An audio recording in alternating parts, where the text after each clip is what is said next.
Greetings. So everyone's been clamoring for it. Here it is, the Does God Do Math video. If you don't believe in God and your answer is God doesn't do math because he doesn't exist, that's actually really fair enough. The purpose of this video is not to make anyone believe or disbelieve in any particular denomination or lack thereof. It's really an exploration of cosmic computation. So I've got a script here prepared, which I'm going to read from. So you can sort of just close your eyes and drop into it and think of it as like an audio book, if you like. And I hope by the end of it, you have something to think about, a little bit of food for thought. So here it is, the much anticipated, Does God Do Math? Carl Sagan once said, "If you wish to make an apple pie from scratch, you must first invent the universe." If we accept this statement as true and apply it to theology, then we might say that God invented the universe. As humans began to use engineering and mathematics to manipulate their environment, this idea became more compelling.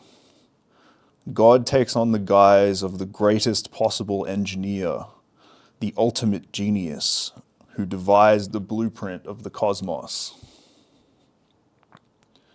So then the question merely becomes, does he ever tinker with his machine? Or since it's perfect, does he just let it run? Arguments like this divided thinkers like Newton and Leibniz, and birthed philosophical Christian denominations like Calvinism.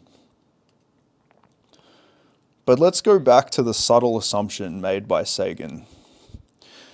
In order to make an apple pie from scratch, you must first invent the universe. What if instead of saying invent the universe, we say you must first birth the universe? When a woman gives birth to a baby, she is not said to have invented the baby. Indeed, calling the baby an invention would misunderstand the essence of the mother and the child. A mother's capacity to bring a child into the world cannot be attributed to her grasp of biology, engineering, or mathematics.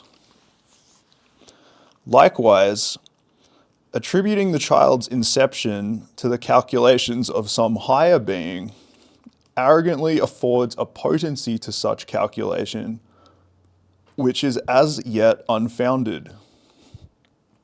From this perspective, the moral culpability of a divine being in cosmic affairs is reframed considerably, more closely approximating the degree a mother is to blame for the child's nature and actions.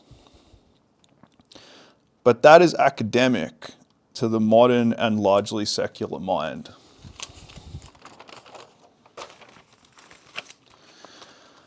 To make the question more relevant to the modern mind, let us rearrange the letters somewhat.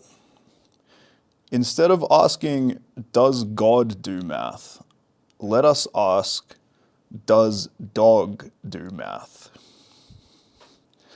When a dog tries to jump up on a couch, you can see a moment in which they feel out whether they can do it and how they are going to do it. But are there equations running through their head? Probably not. So what are they doing then? The spiritual analog to this question can be found in the Zen koan. Does a dog have Buddha nature or not? We can see here a hint that a trajectory toward abstraction will not necessarily bring human beings closer to a right conception of things. This does not preclude the usefulness of abstraction, but it indicates to me that a computational model of creativity will always be insufficient until computation itself can break through to something closer to that of dog or God math. When a computer is executing code in a higher level programming language like Python or JavaScript, every simple command it receives, like multiply or divide, is interpreted by referring to the binary sequence that these commands point to. This means that programming at a lower level is always more efficient, but also more difficult for beings like us that must express our desires through language. As a computer approaches its baseline awareness, or flow state, it sheds higher levels of abstraction, and in the process becomes more efficient. But does that baseline of awareness necessarily stop at machine code?